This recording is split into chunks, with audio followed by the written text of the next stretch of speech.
All right, let's dive in. Today we're tackling two philosophical heavyweights, Friedrich Nietzsche and Fyodor Dostoevsky.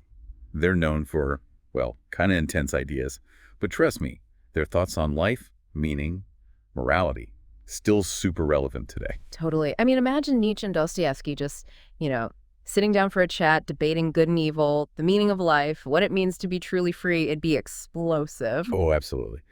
So let's introduce our contenders. In this corner, we have Nietzsche, the German philosopher, famous for his bold, sometimes shocking ideas. And then there's Dostoevsky, the Russian novelist. He goes deep, like way deep into the human psyche, exploring all those dark corners. And what's interesting is they both challenge conventional morality, but in very different ways. Yeah, like Nietzsche's beyond good and evil. He's basically saying those traditional ideas of good and evil, limiting, especially for extraordinary people. He believed in this master morality. It's where strength and power, they're not bad, but actually essential for reaching your full potential. Think of a leader like Napoleon, someone who defied the norms and reshaped the world. Nietzsche admired that kind of boldness. That's, wow, a pretty radical idea. Seeing power and ambition as positive. It kind of goes against everything we're usually taught, right? Yeah. But how does Dostoevsky, with his focus on suffering, on our darker side, how does he respond to this? Well, Dostoevsky explores these questions through his characters, like the underground man in Notes from Underground. This guy, he's totally cynical about traditional morality, calls it hypocritical, even hates himself for kind of wanting to believe in it. But he's no Nietzschean Superman either. He's driven by spite, a need to rebel, even if it hurts him, like he embodies that struggle to figure out good and evil when you reject the rules, but haven't found a new path yet. So Nietzsche says, go beyond, create your own values. And Dostoevsky shows us how messy, how painful that can actually be. They both see the appeal of rebelling against morality, but explore the consequences so differently. Exactly. And speaking of consequences, both were really worried about nihilism, this belief that life is meaningless. Huge issue in the 19th century when old beliefs were being challenged. It's like people were asking, what's the point? Right. And how did they respond to this existential crisis? Yeah. Because Nietzsche, at least on the surface, seems pretty optimistic. Right. Nietzsche famously declared the death of God, meaning those traditional religious frameworks losing their grip. But instead of panicking, he saw it as this liberating opportunity. If there's no God to give us meaning, we have the freedom and the responsibility to create our own. So for him, the loss of traditional meaning, it's a chance to become the authors of our own lives, to define what matters to us individually. Exactly. He believed that in this godless world, we're not bound by any predetermined purpose or moral code. We can forge our own path, strive for greatness on our own terms. He was all about this freedom, becoming what he called the Übermensch, the overman, the self-created individual who transcends, all those conventional limitations. But Dostoevsky, with his focus on that darker side of human nature, I'm guessing he had a different take on this nihilism thing. Oh, he did. While Nietzsche saw potential, Dostoevsky, he saw danger. He explored it through characters who grapple with emptiness, despair. Like the underground man, he's terrified of a perfectly rational world where everything's predictable, no room for free will, for irrationality even. He fears the Crystal Palace. It's this metaphor for a society that's ordered but totally soulless. So Dostoevsky's saying, even if we reject traditional meaning, we can't escape this need to believe in something, to have a purpose, even if we create it ourselves. Yes. His characters show us what happens when you cling to nihilism. Even if we reject those moral frameworks, we don't just become these free-floating individuals. Choices have consequences, and we still crave connection, meaning. So two very different responses to nihilism. Nietzsche says, embrace freedom, create your own meaning. Dostoevsky warns us, even without God, we still need to believe. And that leads us perfectly to another big theme, rebellion. It's closely tied to their ideas on morality and nihilism. And they both saw that urge to rebel as powerful. But again, different angles, right? For sure. Nietzsche saw rebellion as essential for growth, for self-realization, this act of defiance against conformity, against traditional morality. Remember the Übermensch? That was all about breaking free from society's constraints, forging your own path. He saw it as creative, a way to achieve something truly extraordinary. But Dostoevsky, did he share that positive view? Dostoevsky was way more cautious. He knew how alluring rebellion is, but also how destructive it can be. Think about his novels like Crime and Punishment. Powerful passions, desires, but those acts of rebellion often end tragically. So for Dostoevsky, it's more of a double-edged sword. It can bring change, but also self-destruction. Exactly. It's not just about tearing things down, but what you build after. So they're both urging us to, like, check our motivations, to make sure our rebellion, if we choose that path, is driven by something more than just anger, resentment. Absolutely. It's about understanding rebellion's complexities, owning the consequences. And this brings us to our final theme for this part of our dive: individualism. Yes, this is where things get really interesting. Nietzsche, he was a champion of individual self-creation. He believed each person can create their own values, their own destiny, achieve greatness, embrace your uniqueness, strive for self-realization. He was all about escaping the herd mentality, where everyone just blindly follows the crowd. But how did Dostoevsky, the master of exploring those dark sides, respond to this individualism thing? His characters are often struggling with loneliness, alienation, not exactly self-reliance. Right. Dostoevsky was much more cautious about unchecked individualism. He saw how chasing self-interest, without regard for others, could lead to isolation, alienation, a loss of empathy. So while Nietzsche champions self-discovery, Dostoevsky is more concerned with the social, the psychological consequences of taking it too far. Yeah. His characters often show that tension between wanting freedom but also needing connection, belonging. It's like he's saying true fulfillment doesn't just come from asserting your individuality. So they're both urging us to find a balance, Yeah. right? To be true to ourselves, but not lose sight of our shared humanity. Exactly. And that's a great place to pause. We've covered a lot: morality, nihilism, rebellion, and individualism. But there's so much more to uncover. It's incredible how two thinkers, seemingly so different, can raise such enduring questions about, well, being human. In the next part, we'll dig even deeper. So, welcome back to our philosophical showdown. Last time, we left off with Nietzsche and Dostoevsky wrestling with morality, each with their own distinct style. Yeah, it's like they were having this debate across time and space. Makes you wonder how those different views on morality actually played out in their writing, you know? Well, Nietzsche, he saw traditional morality as like a cage, something holding us back. He believed in what he called a transvaluation of values. It's like flipping the script on everything we think about good and evil. Whoa, can you give us an example? Flipping the script on morality? That's a pretty huge idea. Okay, take Nietzsche's idea of the will to power. Traditional morality might say, that's bad, gotta control it. But for Nietzsche, it was this driving force of life, like a natural instinct to be embraced. Strength, ambition, even a little ruthlessness, they weren't flaws, but expressions of this will to power. So for him, it's about harnessing that inner drive to achieve something great, to overcome limitations, to become your best self. Exactly. And he wasn't afraid to challenge what we consider good behavior. He admired figures like Napoleon who defied norms, shaped the world their own way. That's so different from how most people, especially back then, saw ambition and power. I wonder what Dostoevsky would say to all this. He seemed more focused on our inner turmoil, that potential for darkness inside us. That's where it gets interesting.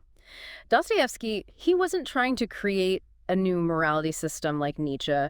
He was more about exploring how different moral ideas play out in real life with all its messiness. Remember the underground man, so consumed by resentment, feeling powerless, lashing out, but ultimately making himself miserable. So Dostoevsky's saying even if we ditch conventional morality, we don't escape the consequences. It's like this inner struggle just keeps going no matter what moral rules we follow. Exactly. His characters, they really wrestle with right and wrong, good and evil, but in a way that's so personal, almost painful.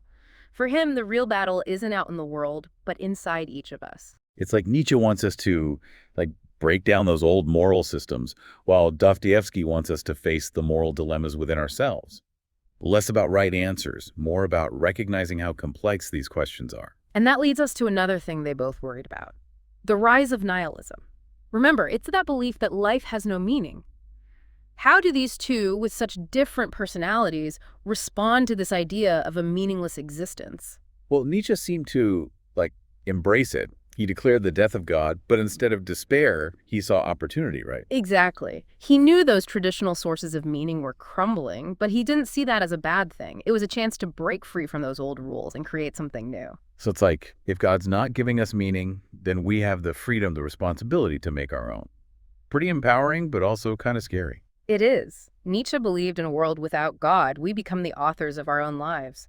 We define our values, our purpose, and we strive for what he called self-overcoming, always pushing ourselves to grow, evolve. Sounds like he's calling for serious self-reliance and responsibility. Exciting, but maybe terrifying too. But how did Dostoevsky, with his tendency to delve into those dark sides, how did he deal with this meaninglessness? Dostoevsky saw the allure of nihilism, that temptation to just give up, say nothing matters. But he also saw how destructive that could be. His characters, they often struggle with this feeling of meaninglessness, questioning everything, trying to find something to hold on to in a world that seems absurd. So he's showing us what can happen if we embrace nihilism. It's not just an idea, it has real weight, emotionally, existentially. Absolutely. Think of the underground man, so cynical, unable to find any real satisfaction in rebelling against everything. Dostoevsky suggests that even if we reject traditional meaning, we still need something to believe in to give our lives purpose. So we have these contrasting responses to nihilism. Nietzsche says, create your own meaning. Dostoevsky explored the dangers of a life without belief. It really highlights this tension that runs through so much of their work. It's not about picking a side, belief or disbelief, meaning or no meaning. It's about recognizing how complex human experience is and struggling with these big questions, honestly. Makes you wonder how they viewed that human urge to rebel against the status quo. After all, they were both challenging traditional ways of thinking. Well, for Nietzsche, rebellion was vital, essential for growth, for self-realization. He admired those who dared to challenge the rules, who created something new.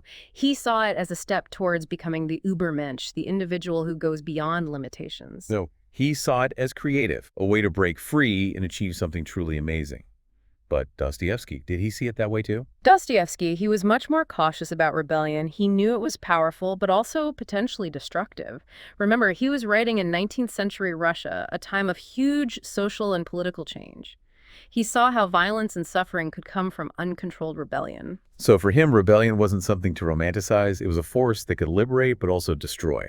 Exactly. And his novels really dive into why people rebel, that mix of idealism, resentment, anger, despair, all driving them to challenge the way things are. It sounds like both are warning us to be careful about why we do things. Are we rebelling for something better or just lashing out because we're angry? That's the key question. They're both pushing us to be more self-aware, think about the consequences, and make sure our rebellion, if we choose that path, comes from something deeper than just rage or resentment. And that brings us back to the idea of individualism. Ah, yes, the big one. It's like the final showdown in their philosophical duel. Nietzsche, he was all about celebrating the individual, that unique self with the power to create its own meaning, its own values. He wanted people to embrace their individuality, cultivate their strengths, strive for self-realization. And he really disliked what he called the herd mentality, where people just follow the crowd and lose sight of their own potential. But Dostoevsky, the master of all that psychological complexity, I'm guessing he had a different take. He did. He was much more wary of individualism taken too far. He knew our desire for freedom often clashes with our need for connection, for belonging. His characters, they struggle with feeling isolated, alienated, even while wanting to express themselves, be autonomous. So Nietzsche's championing self-discovery, while Dostoevsky's exploring the dark side of taking that too far. It's like he's saying, yes, be yourself, but don't forget about others. Exactly. He saw that while individualism can be good, it can also lead to isolation, selfishness, lack of empathy. It's about finding that balance, knowing that our own journeys are connected to other people's lives. So they're both offering these insights into how individualism works in our modern world. It's not so simple. It's about being true to ourselves, but also staying connected to something bigger. And that's a great place to take a breath before the final part of our deep dive. We've looked at their views on morality, nihilism, rebellion, and individualism. Next, we'll see how those ideas still resonate today and what we can learn from these two philosophical giants. All right, welcome back for the final round of our Nietzsche-Dostoevsky showdown. It's wild how these two guys, writing back in the 1800s, hit on some really deep stuff that we're still wrestling with today. I know, right? It's like they had this crystal ball predicting the anxieties and problems of our modern world. Okay, so they were insightful, but how do their ideas actually help us deal with these challenges? Like, it's one thing to point out the problem, but what about solutions? Yeah, you're not going to find like easy answers or step-by-step instructions in their work. They weren't about giving you the solution on a silver platter. They wanted you to think for yourself, to confront these tough questions head on. So more like they're guides, encouraging us to go on our own philosophical journeys. Exactly. They're like intellectual sparring partners, pushing us to question everything, dig deeper, think critically about ourselves and the world. So what kind of guidance do they actually offer? What can we learn from engaging with their ideas, even if they don't give us all the answers? Well, Nietzsche, with his whole self-creation will to power thing, he's basically saying, embrace your freedom, be an individual. He wants us to break free from conventional thinking, strive for self-realization, become the best versions of ourselves. But he also warns us about the dangers, right? Mm. Like getting lost in nihilism or just becoming part of the herd, not thinking for ourselves. Oh, yeah, definitely. He's all about being critical thinkers, questioning everything, forging your own path, not just blindly following everyone else. And Dostoevsky, what kind of wisdom does he offer for navigating this crazy modern world? Dostoevsky reminds us about empathy, about connection. He shows us that even when the world feels meaningless and absurd, the search for meaning, the need for human connection, it's essential. He's like, cultivate compassion, recognize that they're all in this together. So Nietzsche pushes us towards freedom and individuality. Dostoevsky reminds us about empathy and connection. It's like two sides of the same coin, two crucial parts of a fulfilling life. Exactly. It's not about picking one or the other. It's about figuring out how to combine these seemingly opposite ideas to be both strong and compassionate, independent and connected. As we wrap up this deep dive, any key takeaways for our listeners? What are the most important things we can learn from these two philosophical giants? Well, I think both Nietzsche and Dostoevsky, they really stress the importance of critical thinking. Don't just accept things at face value. Question everything, challenge the status quo, look for deeper truths. So it's about taking charge of our own intellectual and spiritual journeys. Absolutely. And second, they remind us that the search for meaning, it's not a one-time thing. It's ongoing, full of challenges and setbacks, but also some really amazing rewards. Don't be afraid to wrestle with the big questions, confront your doubts, and figure out what truly matters to you. So embrace the journey, even when it's messy and confusing. Exactly. And lastly, I think both Nietzsche and Dostoevsky, even though they had their differences, they both point towards a vision of human flourishing where individuality and connection, they go hand in hand. So it's not about picking one or the other. It's about recognizing that our individual journeys, they're connected to everyone else's. True fulfillment comes from balancing our own needs with the needs of those around us. Perfectly said. And I think that's a great note to end our exploration of Nietzsche and Dostoevsky on. Maybe they don't have all the answers, but they give us this powerful way of thinking about modern life, encouraging us to be both fiercely independent in our thinking and deeply compassionate in how we interact with others. I hope this deep dive has inspired you to check out their work for yourself. You might not agree with everything they say, but I guarantee they'll make you think, question, and maybe even see the world in a whole new light.